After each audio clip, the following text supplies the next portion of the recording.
तो नमस्कार दोस्तों, MPSI 2025 की फाइनल मेरिट के बारे में यहाँ पर हम ये वीडियो लेकर आए हैं आपके लिए। साथ में हम ये भी देखेंगे कि रिजल्ट कब तक आ सकता है और नेक्स्ट वैकेंसी का क्या सीन रहने वाला है। अगर मैं इस वीडियो की बात करूँ तो यहाँ पर हम क्या क्या देखेंगे कि मेरिट लिस्ट कैसे बनाई जाएगी और उसमें कौन कौन सी चीज़ों को ध्यान में रखा जाएगा। साथ में एक्स सर्विसमैन जो हैं उनकी जो खाली सीट्स हैं, क्योंकि बहुत ही कम, शायद एक, अभी तक तो हमारे पास केवल एक ही माइक सर हैं जिन्होंने एक्स सर्विसमैन का फॉर्म फिल किया है, बाकी और कोई भी नहीं है जो एक्स सर्विसमैन के लिए यहाँ पर डेटा उन्होंने दिया हो। तो अभी केवल एक्स सर्विसमैन में केवल एक ही मेंबर हैं। इसके अलावा अगर मैं बात करूँ बाकी जो सीट्स हैं उनका क्या होगा, नोटिफिकेशन में क्या दिया हुआ है, उसके आधार पर हम ये बात करने वाले हैं। मेडिकल और PBC इनका क्या सीन है, इस पर भी बात करेंगे। रिजल्ट कब तक आ सकता है और नेक्स्ट वैकेंसी का आना कब तक होगा। तो चलिए बिना कोई देरी किए, सबसे पहले अगर आपने कोरा कागज़ UPSC को सब्सक्राइब नहीं किया है तो कर लीजिए, और आप सभी के जो सपोर्ट है उसके लिए बहुत बहुत धन्यवाद। यहाँ पर हम MPSI 2026 के लिए पेड बैच ला चुके हैं, जिसमें आपकी जो फीस है वो 551 रुपये है। इसमें क्या क्या रहेगा, इसमें आपके सारे के सारे नोट्स, जो भी सब्जेक्ट आपके रहेंगे वो नोट्स आपके PDF फॉर्म में, प्रिंटेबल फॉर्म में रहेंगे। इसके अलावा इसमें हम आपको पूरी की पूरी टेस्ट सीरीज, मतलब जो भी पैटर्न रहेगा उसमें हम सेक्शनल से लेके फुल लेंथ टेस्ट पूरी की पूरी चीज़ें देने वाले हैं। मतलब आज से लेके आखिरी तक, जिस दिन आपका एग्जाम है उस टाइम तक हम पूरी टेस्ट सीरीज यहाँ पर प्रोवाइड करने वाले हैं।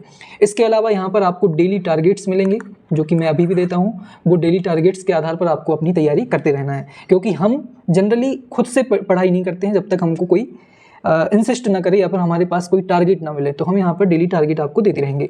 कंटेंट आपको हिंदी इंग्लिश दोनों में मिलेगा। तो चलिए शुरू करते हैं। सबसे पहले आपको वैकेंसी के बारे में पता है, ये आपकी वैकेंसी है। अब हम यहाँ पर नोटिफिकेशन का कुछ हिस्सा पढ़ते हैं जो मेरिट लिस्ट से संबंधित है और खाली सीट्स का क्या होगा इस पर रिलेटेड है। तो अगर आप पहला पॉइंट पढ़ेंगे तो यहाँ पर दिया हुआ है कि अनारक्षित वर्टिकल श्रेणी को सबसे पहले भराया जाएगा। इसका मतलब है सबसे पहले ये वाली सीट्स फिल की जाएंगी। कौन सी वाली? ये वाली सीट्स सबसे पहले फिल होंगी। अब इन सीट्स को फिल करते टाइम ये ध्यान रखा जाएगा कि अगर कोई भी मेंबर जो SC category, OBC category, EWS किसी भी कैटेगरी से है और अगर उसका स्कोर काफ़ी अच्छा है, फॉर एग्जांपल किसी का स्कोर 512 है तो, और वो EWS कैटेगरी से है, तो वो यहाँ पर काउंट नहीं होगा। वो सीधा इस वाली पोस्ट को कहीं पर भी यहाँ पर भर सकता है। ये उन्होंने यहाँ पर सीधा सीधा बताया है। फिर यहाँ पर इन्होंने आगे बोला है कि अगर फॉर एग्जाम्पल ऐसा होता है, पढ़ लेना आप ध्यान से पूरा। फॉर एग्जांपल हम यहाँ पर एक्स सर्विसमैन की ही बात कर लेते हैं। एक्स सर्विसमैन में ये होता है कि यहाँ पर 15 सीट्स हैं UR कैटेगरी में। अब यहाँ पर हमारे पास केवल एक मेंबर हैं, उन्होंने ये सीट क्या कर ली, फिल कर ली। तो बचे हुए 14 पदों को क्या होगा, नेक्स्ट वैकेंसी के लिए नहीं छोड़ा जाएगा। इस पूरे के पूरे 14 पदों को यहाँ पर जोड़ दिया जाएगा। इसका मतलब है यहाँ पर कितने टोटल पद हो जाएंगे, 40 + 10 मतलब 50 + 25। अब ये अलग अलग क्यों जोड़े हैं मैंने, क्योंकि ये वाले हैं आपका 87% और ये वाले हैं आपके 13%। तो इसका मतलब है यहाँ पर इन्होंने सीधा सीधा लिखा हुआ है। अब आपको क्या करना है, बस इसको पूरा स्क्रीनशॉट ले लेना है। यहाँ पर नोटिफिकेशन में भी आप जाकर देख सकते हैं। तो ये आपको पढ़ना है। तो यहाँ पर आपको क्या समझ में आया है कि यहाँ पर अनरिजर्व की जो भी सीट्स हैं उनको कैरी फॉरवर्ड नहीं किया जाएगा अगर वो खाली रह जाती हैं। इसलिए मैंने अलग से एक सर्विसमैन को यहाँ पर ऐड किया है, क्योंकि पुलिस मेंबर्स भी बहुत हैं अभी हमारे पास और फीमेल कैंडिडेट भी बहुत हैं। इसका मतलब ये सीट्स तो फिल हो सकती हैं, ये सीट्स तो फिल हो सकती हैं। बचेंगी कहाँ पर, एक्स सर्विसमैन वाली। और जब एक्स सर्विसमैन वाली बचेंगी तो ये सीट्स यहाँ पर बांट दी जाएंगी। अभी इनकी बात नहीं की है मैंने, इनकी भी बात करेंगे हम, ठीक है। तो चलिए आगे चलते हैं। फिर यहाँ पर इन्होंने बोला आगे चल के कि जितनी भी कट ऑफ है, तो उन्होंने ये बोला है कि अनारक्षित से ज़्यादा इनकी किसी की भी कट ऑफ नहीं होगी। मतलब ये पूरा का पूरा इनकी कट ऑफ हमेशा इनसे कम ही होगी। तो ये तो हमको पता है, पहले ऐसा होता ही है, इस पर भी बात नहीं करते हैं। अब आप जाएंगे जब 8वें पॉइंट पर, तो यहाँ पर देखिए, यहाँ पर उन्होंने बात की है अनुसूचित जाति, जनजाति, OBC और EWS। इसमें महिलाओं, पुलिस कर्मचारी और भूतपूर्व सैनिकों के लिए हॉरिजॉन्टल आरक्षण को प्रभावी किया जाएगा। योग्य उम्मीदवार उपलब्ध न होने पर हॉरिजॉन्टल श्रेणियों के लिए आरक्षित पद कैरी फॉरवर्ड नहीं होंगे। इसका मतलब यहाँ पर भी क्या होना है, अगर यहाँ पर एक्स सर्विसमैन की 5 सीट्स हैं और इनमें से कोई भी मेंबर हमको OBC एक्स सर्विसमैन नहीं मिलता है, तो ये सीट्स कहाँ पर चली जाएंगी, ये चली जाएंगी OBC के ओपन कैटेगरी में। ये यहाँ नहीं जाएंगी, कहाँ नहीं जाएंगी, ये यहाँ पर नहीं जाएंगी ओपन UR में नहीं, ये जाएंगी OBC के ही एक्स ओपन कैटेगरी में। इसका मतलब यहाँ पर टोटल पद कितने हो जाएंगे, 25 + 4। तो अगर ऐसा होता है, क्योंकि नोटिफिकेशन में तो क्लियरली मेंशन किया है इन्होंने, और अगर ऐसा होता है तो इसका फ़ायदा कहीं ना कहीं आपकी कट ऑफ पर देखने को मिलेगा। और ये 40 कितने पद हैं, 38 पद ये हैं, फिर यहाँ पर आपकी 10, 48 और 3, 51, मतलब 51 जो ये वैकेंसी हैं, इनका फ़ायदा सभी को लगभग यहाँ पर देखने को मिलेगा। जैसे एसटी में अगर हम बात करें तो यहाँ पर 10 वैकेंसी हैं, टोटल यहाँ पर 41 हैं। वैसे ही अगर एसटी कैटेगरी की अगर हम बात कर लेते हैं पुलिस मेंबर्स की, यहाँ पर 9। तो ये मतलब कुल मिला के सभी आप देख सकते हैं कैसे यहाँ पर चेंज होने वाला है सभी आरक्षित कैटेगरीज में। तो ये इसीलिए मैंने यहाँ पर मेंशन किया है ताकि कहीं ना कहीं आपको ये चीज़ें क्लियर हो सकें। चलिए आगे यहाँ पर क्या बताया है इन्होंने, अगर 2 कैंडिडेट ऐसे हैं जिनका स्कोर 512 नहीं 500 से कम ले लेते हैं, इनका हम स्कोर 476 एंड 476 है, दोनों का ही सेम स्कोर है। अभी हम इंटरव्यू की बात नहीं कर रहे, केवल एक एग्जांपल ले रहे हैं, फाइनल मान के चल रहे हैं इसको। तो इनका दोनों का अगर सेम स्कोर आ जाता है, लेकिन इनमें से एक व्यक्ति जो है इनकी एज है 32 जबकि सेकंड की 28 है या फिर 31 भी है, तो इनमें इनका सिलेक्शन होगा ना कि इनका। तो ये तो हमेशा से ही होता है और हर वैकेंसी में होता है, तो ये तो आपको पता ही होगा। कुल मिला के मेरिट का क्या होना है, सबसे पहले अनरिजर्व की पदों को भरा जाएगा। इनको भरने के लिए कोई भी भर सकता है, मतलब आप भी कम्पीट यहाँ पर कर सकते हैं अगर आपका बहुत अच्छा स्कोर है। फिर यूआर की कैटेगरी भरने के बाद अदर कैटेगरीज को सीक्वेंस से क्या किया जाएगा, फिल किया जाएगा। जो भी बच जाएंगी उनको उन्हीं कैटेगरी से फिल कर दिया जाएगा, जो कि हमने पहले ही देख लिया है। तो ये रहने वाला है मेरिट लिस्ट का और खाली सीट्स का पूरा क्राइटेरिया क्या रहने वाला है, ये हमने देख लिया है। थोड़ा सा आपको समझ में आया होगा, कोई भी डाउट है या फिर अगर मेरी कोई बात यहाँ पर मैंने कुछ गलत बोल दी हो बाय मिस्टेक, तो उसको भी आप सुधार कर सकते हैं, क्योंकि मैं कोई भी एक्सपर्ट नहीं हूँ। मैं जो भी यहाँ पर लिखा हुआ है उसी को समझने की कोशिश कर रहा हूँ, ठीक है। आगे यहाँ पर what about medical and character verification. अब यहाँ पर ना मुझे थोड़ा सा डाउट हो रहा है। डाउट इसलिए है क्योंकि यहाँ पर जब हम मेडिकल की बात करेंगे तो यहाँ पर हाइट, केवल एक जगह हाइट का जिक्र किया गया है। अभी तक मैंने जितना पढ़ा है नोटिफिकेशन को, उसमें केवल मुझे ये वाला मिला है। हो सकता है कहीं और भी दिया हो और आपने पढ़ा हो, अगर आपने पढ़ा है तो कमेंट करके बताइए। लेकिन मुझे कद ऊंचाई केवल 2 ही यहाँ पर पैरामीटर देखने को मिले। इसका मतलब पुरुषों के लिए 167.5 एंड फीमेल्स के लिए 152.4। यहाँ पर मुझे आरक्षण कहीं पर भी नहीं दिखा। हाँ, लेकिन जब मैंने गूगल सर्च किया तो वहाँ पर मुझे ये देखने को मिला कि एसटी कैटेगरी के लिए 160। अगर ऐसा है तब तो ठीक है, लेकिन अगर ऐसा होता है ऐसा तो दिक्कत है, क्योंकि बहुत सारे कैंडिडेट इस हाइट क्राइटेरिया से बाहर हो जाएंगे और ऐसा अगर होगा तो आपकी पूरी मेहनत यहाँ पर ख़राब हो जाएगी।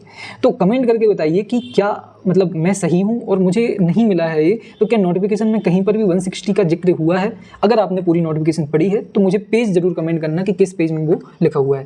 लेकिन अगर ऐसा होता है कि केवल यही हाइट रहती है, तब थोड़ी दिक्कत सभी कैंडिडेट्स को फेस करनी पड़ सकती है।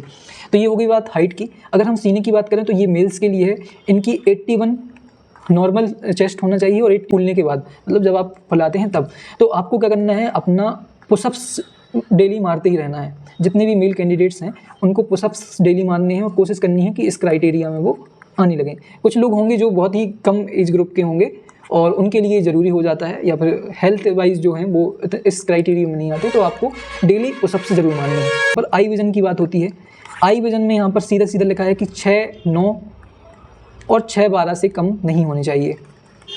अब ये आप देख लेना, मुझे नहीं लगता है ग्लास, तो मुझे नहीं पता है, स्पेक्स नहीं लगते हैं मुझे, तो आपको ये पता कर लेना है आपकी आइज़ का जो विज़न है वो एकदम सही है नहीं। और ये कहाँ पर होगा, ये मेडिकल जो संभागीय अस्पताल है वहाँ पर हो सकता है, और आप इसको चेंज भी करा सकते हैं एप्लीकेशन देके। तो ये होगी बात। नौकनी नहीं होना चाहिए, फ्लैट फुट नहीं होना चाहिए। अगर आपको है तो थोड़े कुछ प्रकार के योगा वगैरह होते हैं, उन पर आपको ध्यान देना शुरू कर देना चाहिए।